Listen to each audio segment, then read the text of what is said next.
Un hombre escribió un poema sobre un reencuentro que sabía que nunca iba a ocurrir. Su esposa llevaba 3 años muerta. 19 años después, ese mismo poema se convirtió en la letra de una de las canciones más grabadas de toda la historia de la música en español, gracias a 2 hombres que murieron juntos apenas meses después de crearla, sin llegar a saber jamás el alcance real de lo que habían hecho. Hoy esa canción tiene casi 200 versiones distintas, incluyendo la de un ídolo mexicano que ya conoces de este canal. Esta es la historia completa de El día que me quieras. Si amas descubrir lo que hay detrás de los grandes clásicos de la música en español, suscríbete al canal. Si quieres conocer las historias reales detrás de los poemas que terminaron convertidos en canciones inmortales, no te olvides de darle a suscribirse antes de que sigamos. Juan Crisóstomo Ruiz de Nervo, conocido en el mundo literario como Amado Nervo, nació el 27 de agosto de 1870 en Tepic, Nayarit. Se formó como una de las voces más importantes del modernismo literario en español, primero como periodista y después como diplomático, representando a México en distintos cargos oficiales a lo largo de su vida adulta.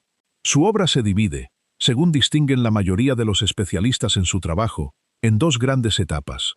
Una primera, influenciada directamente por el simbolismo francés y el propio modernismo, con poemarios como Perlas Negras, Las Místicas y Poemas, publicados entre 1898 y 1901, y una segunda etapa, mucho más introspectiva, marcada por una obsesión creciente con el dolor y la muerte, que se abre con Los Jardines Interiores en 1905. Durante una estancia en París, dentro de los círculos literarios, donde llegó a relacionarse con escritores como Paul Verlaine, Oscar Wilde y Rubén Darío, Nervo conoció a la mujer que se convertiría en el gran amor de su vida, Ana Cecilia Luisa Dailies, a quien llamaba cariñosamente Anita. Se casaron y construyeron una vida juntos, que, según describirían después distintos biógrafos del poeta, marcó de manera profunda tanto su carácter como el rumbo completo de su obra literaria posterior. En 1905, Nervo ingresó formalmente a la carrera diplomática, como secretario de la Embajada Mexicana en Madrid, un cargo que combinaría durante años con su producción literaria, cada vez más orientada hacia una poesía intimista y depurada. Esa felicidad no duró para siempre. El 7 de enero de 1912, Ana Cecilia murió de manera prematura, dejando a Nervo viudo y sumido en un duelo que terminaría convirtiéndose en el motor de algunos de sus poemas más importantes. La muerte de Anita transformó por completo la obra de Nervo durante sus últimos años de vida. De ese dolor surgió La amada inmóvil, considerada por buena parte de la crítica literaria como su obra maestra, un poemario dedicado enteramente a la memoria de su esposa, que Nervo fue escribiendo a lo largo de varios años sin llegar a publicarlo completo en vida.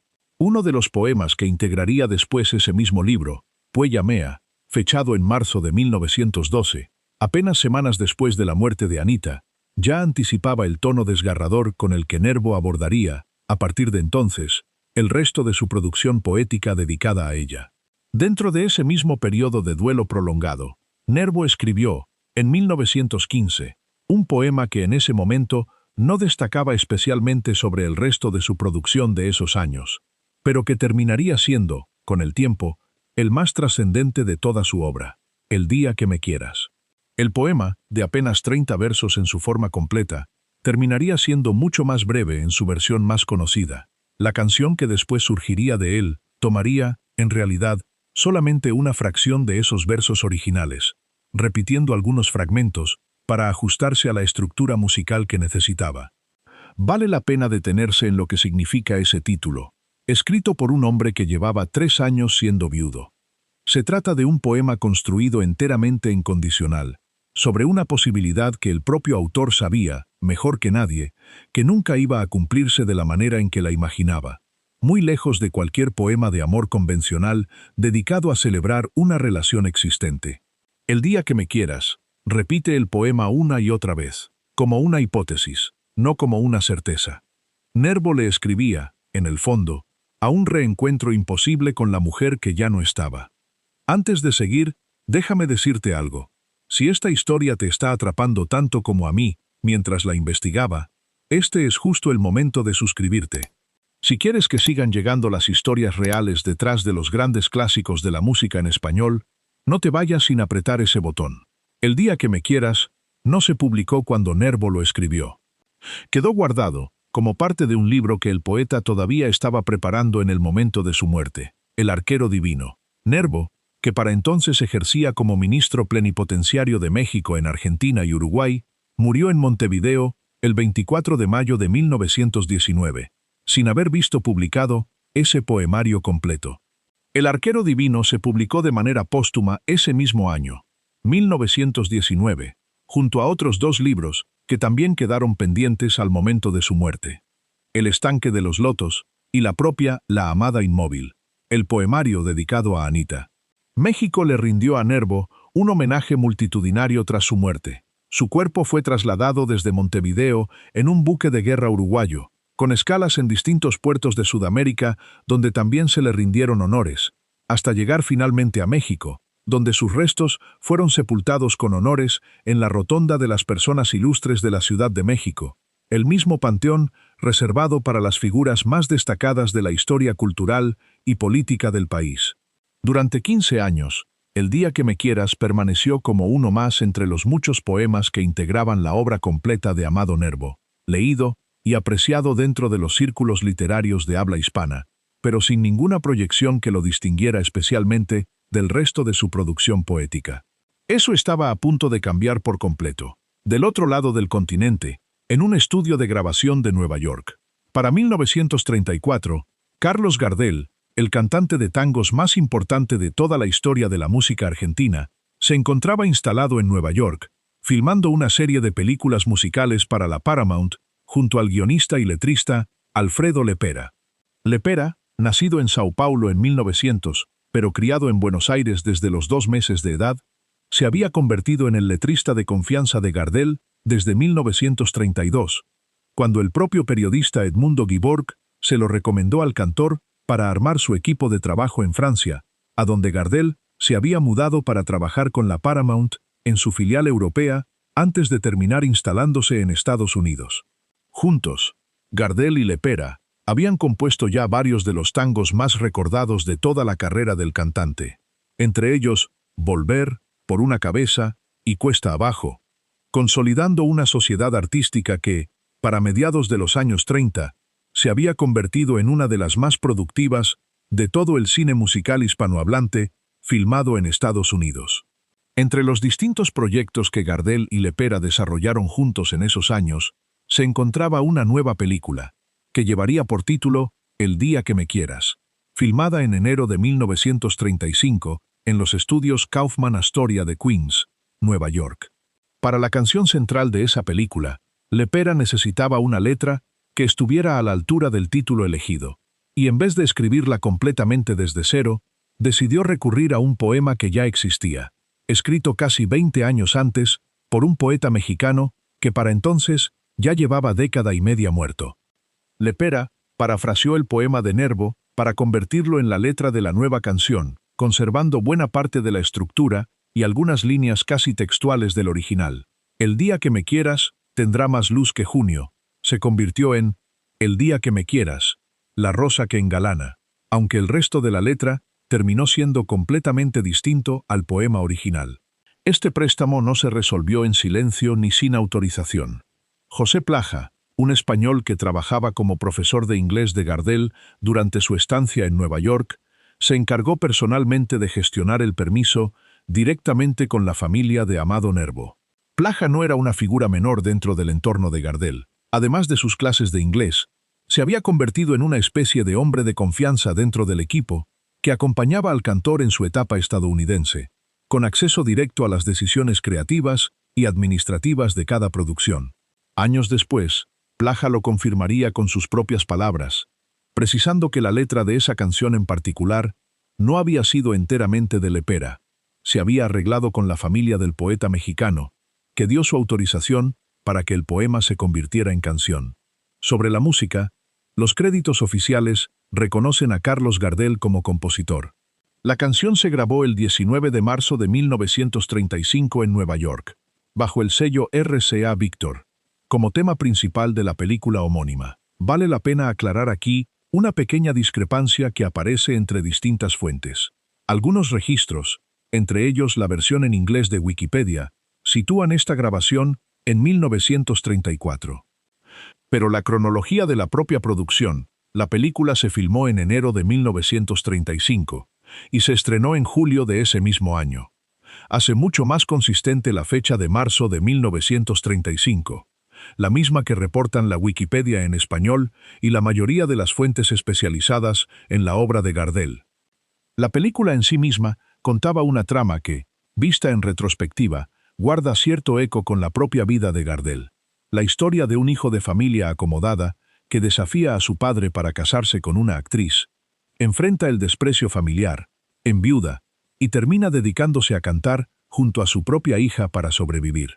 Rosita Moreno compartía créditos protagónicos junto a Gardel, y entre el elenco de la película apareció, en un papel menor de Canillito, un adolescente de 13 años llamado Astor Piazzolla, hijo de un peluquero de Manhattan, que había tallado una figura de madera para Gardel y mandó a su hijo a entregársela en persona, según cuenta una anécdota ampliamente repetida en distintas biografías del propio Piazzolla, aunque no la verificamos de forma independiente en esta sesión en particular.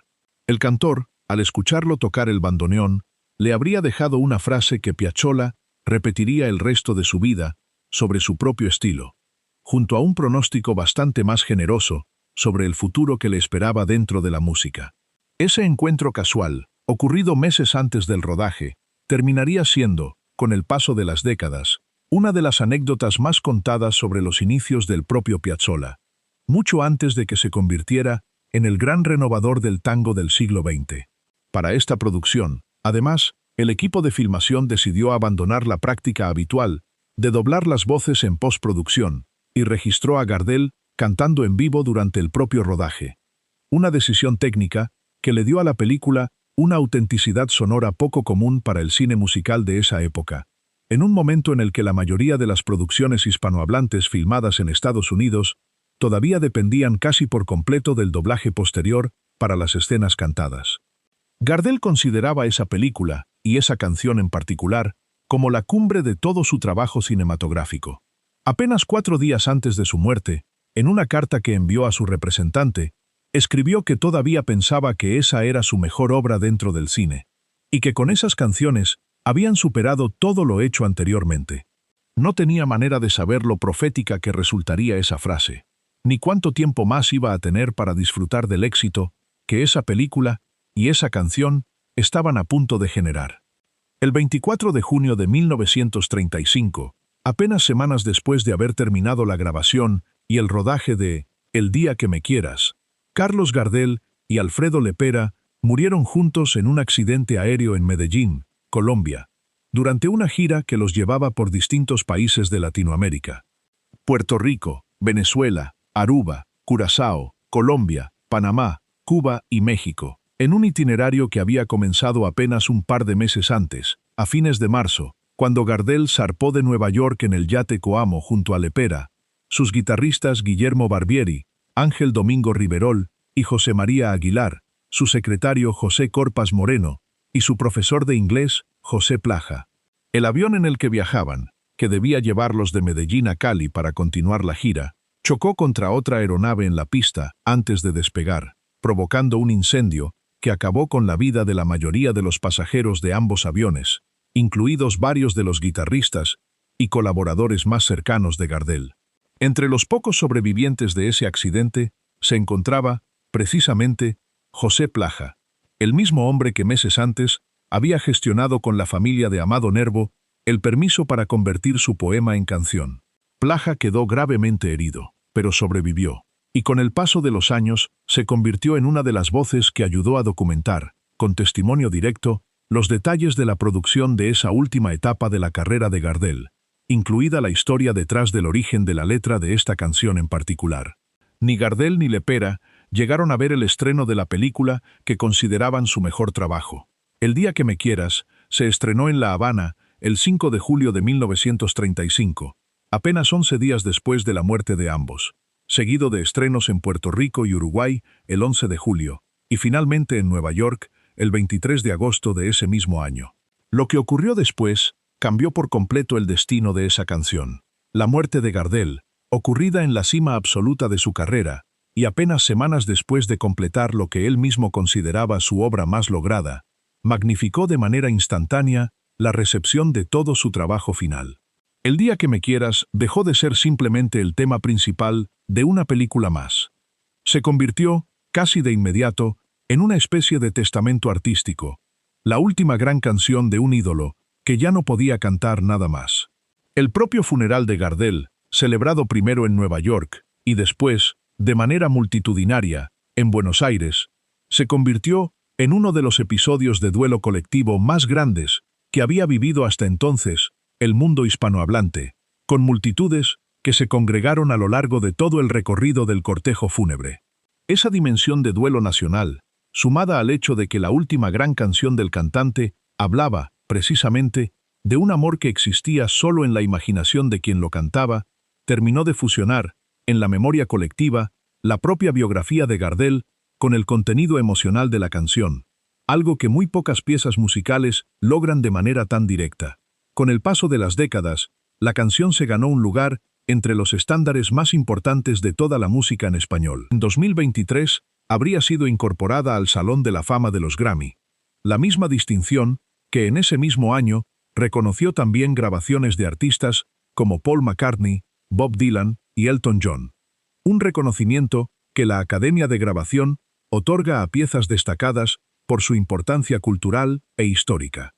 En 1944, Jorge Negrete grabó su propia versión relacionada con esta historia, acompañado, según algunos registros, por el trío Calaveras. Para la película Me he de comer esa tuna, dirigida por Miguel Zacarías y estrenada ese mismo año. Aquí es importante ser precisos con un dato que suele contarse de manera confusa. La grabación de Negrete, titulada El día que me quieras, Serenata, editada como cara B de un disco cuya cara A era El Charro Mexicano, correspondía a una composición musical completamente distinta a la simple regrabación del tango de Gardel, basada en el mismo poema original de Amado Nervo, pero con una melodía distinta a la que Gardel había compuesto 9 años antes. Todo indica que la música de esa versión corrió a cargo de Manuel Esperón, el mismo compositor responsable de buena parte de la música de esa película, junto a su colaborador habitual, Ernesto Cortázar, la misma dupla creativa detrás de clásicos del cine mexicano como Ay Jalisco, no te rajes. Es decir, existen, documentadas, al menos 2 composiciones musicales completamente distintas sobre el mismo poema de Nervo, ambas tituladas El día que me quieras, la de Gardel, convertida en tango internacional, y la de Esperón, grabada por Negrete como serenata dentro del cine mexicano, mucho menos conocida fuera de los círculos especializados en la historia de la canción popular mexicana. Se trata, en contra de la versión que en ocasiones se ha llegado a repetir sobre una adaptación de otro poema distinto de Nervo, del mismo poema original, con 2 melodías completamente distintas, creadas por 2 compositores que nunca coincidieron en el proyecto. Existe, además, según una fuente que no verificamos de forma independiente en esta sesión, una tercera composición musical basada en el mismo poema, con música de Mario Talavera, grabada por otros intérpretes menos conocidos dentro del circuito comercial mexicano de esa misma época. Reforzaría la idea de que Nervo dejó, sin saberlo, un poema con la fuerza suficiente para inspirar a más de un compositor de generaciones distintas. El día que me quieras no fue, en realidad, el único poema de Amado Nervo que terminó convertido en canción. A lo largo de las décadas siguientes a su muerte, distintos compositores mexicanos recurrieron a su obra en busca de versos ya hechos, con la musicalidad y la carga emocional necesarias para convertirse directamente en letras de canciones populares. El propio Pedro Vargas, uno de los tenores más reconocidos de la música mexicana del siglo XX, interpretó en distintos momentos de su carrera piezas basadas en la obra de Nervo, documentadas incluso en conciertos grabados en vivo en el Palacio de Bellas Artes. Este patrón, poco conocido fuera de los círculos que estudian en detalle la relación entre la poesía modernista mexicana y la canción popular, revela algo que pocas veces se menciona. Amado Nervo, sin proponérselo y sin llegar a presenciarlo en vida, terminó siendo uno de los poetas mexicanos cuya obra más influencia tuvo sobre el cancionero popular en español del siglo XX, mucho más allá del caso puntual, aunque sin duda, el más célebre de todos, de El día que me quieras. Con el paso de las décadas, El día que me quieras, principalmente en la versión de Gardel, la que terminó consolidándose como referencia mundial, acumuló una cantidad de versiones que hoy se estima cercana a las 200, grabadas por intérpretes de generaciones y estilos completamente distintos. Libertad Lamarque, Plácido Domingo, Julio Iglesias, Gloria Estefan, Andrés Calamaro, Mercedes Sosa, Pablo Milanés, Diego El Cigala, Roberto Carlos, Alejandro Fernández, José Carreras, Alfredo Kraus y el propio trío Los Panchos, entre muchos otros, cruzando géneros que van desde el tango original hasta el bolero, el pop latino, la música clásica vocal y el flamenco. Esa dispersión de estilos resulta, en sí misma, un dato revelador. Pocas composiciones del cancionero en español han logrado sobrevivir a un cruce tan amplio de géneros musicales sin perder su identidad reconocible. Cada intérprete, sin importar el arreglo o el estilo elegido, terminó regresando a la misma estructura melódica y a la misma letra construida sobre el condicional. La misma promesa de un amor que solo existe en la imaginación de quien canta. Pero hubo una versión en particular, grabada 6 décadas después del accidente de Medellín, que volvió a colocar la canción en el centro absoluto de la conversación musical de todo el continente. En 1994, Luis Miguel incluyó El día que me quieras como primer sencillo de su álbum Segundo Romance, la continuación de su exitoso proyecto de boleros clásicos, iniciado 3 años antes con Romance. El álbum completo fue coproducido, entre otros, por Armando Manzanero, el compositor mexicano cuya historia ya conoces si has visto nuestros videos anteriores en este canal, junto a Juan Carlos Calderón y Kiko Cibrián. Es importante precisar que Manzanero no escribió esta canción en particular. Los créditos de composición siguen siendo, hasta hoy, los de Gardel y Lepera, pero su papel como productor y colaborador cercano de Luis Miguel a lo largo de todo ese álbum lo coloca, una vez más, dentro de la historia de esta canción que ya había cruzado el continente y casi 6 décadas de tiempo.